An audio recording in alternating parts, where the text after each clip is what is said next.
Hey, it's Velvet, health, weight loss, and lifestyle coach. You know, the number one question I'm asked by ladies is how to reduce inches around the middle. Many ladies come to me and with the complaint of, Velvet, I feel great and fit, but feel extremely bloated. I experience extreme bloat immediately after I eat.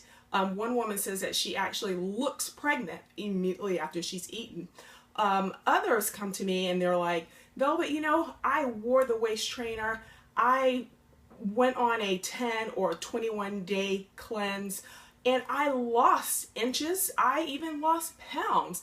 But, after a few months, it all comes back. But did you know that much of the inches that you're experiencing around the middle isn't even body fat? It is bloat and water retention from the foods and drinks that you are taking in. They continue this cycle over and over again for months, sometimes even for years, and are really frustrated.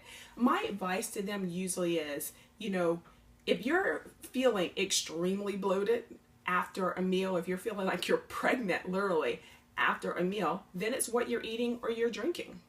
Second, regarding the waist trainer and that cleanse, nothing is wrong with that per se, long as, you don't abuse it.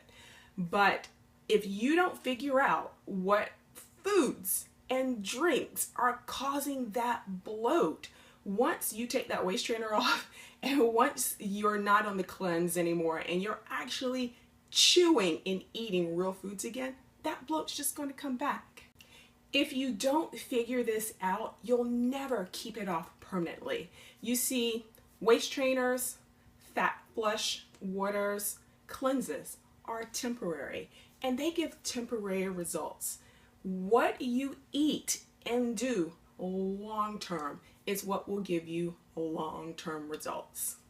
You won't believe how deceptively bloating some foods are, and some of these foods are even marketed as clean. Let me give you one quick example.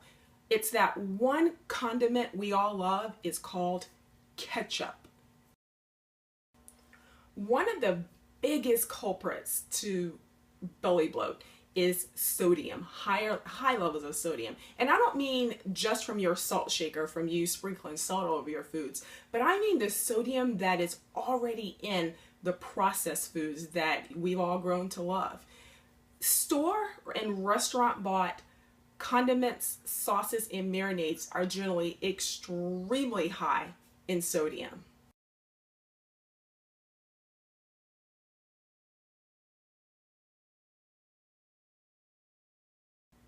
As you can see, the typical store-bought and restaurant ketchup contains 160 milligrams of sodium per 1 tablespoon.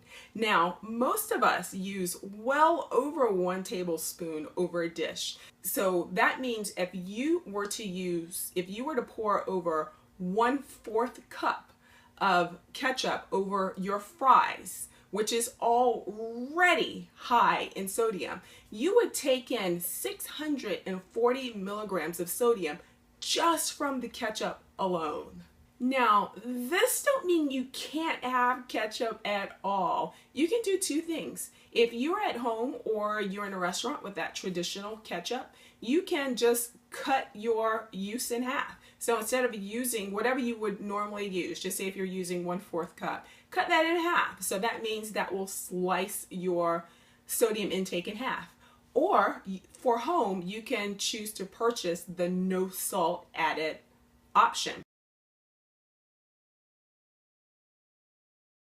Now, the no salt added option, as you can see, only contains 5 milligrams of sodium per 1 tablespoon. So 1/4 cup of ketchup over your fries will only add 20 milligrams of sodium. Now, this one